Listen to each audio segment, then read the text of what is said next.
Salam semua. Presiden PAS Tan Sri Abdul Hadi Awang mempertahankan tindakan Datuk Seri Hamzah Zainuddin mengadakan pertemuan dengan Presiden UMNO Datuk Seri Dr. Ahmad Zahid Hamidi di Bangkok Disember lalu. Tuan Guru menegaskan ia dibuat atas kapasiti Hamzah sebagai ahli Parlimen Larut dan Ketua Pembangkang. Menurut Abdul Hadi, beliau dimaklumkan sendiri oleh Hamzah tentang hasil pertemuan itu yang turut dihadiri Setiausaha Agong PAS Datuk Seri Taqiyuddin Hassan. Hamzah hadir sebagai Ketua Pembangkang, dia berhak nak jumpa, kata Abdul Hadi. Presiden PAS itu menambah, hasil laporan Hamzah menunjukkan pihaknya bersedia menerima pemimpin UMNO yang tidak bersetuju dengan kerjasama bersama DAP.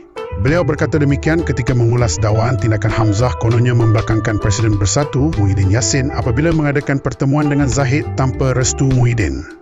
Kenyataan Presiden PAS ini menjelaskan dengan lebih terang bahawa peranan Hamzah bukan bersifat peribadi, sebaliknya berperanan dalam memandu hala tuju politik Perikatan Nasional. Sekian dulu.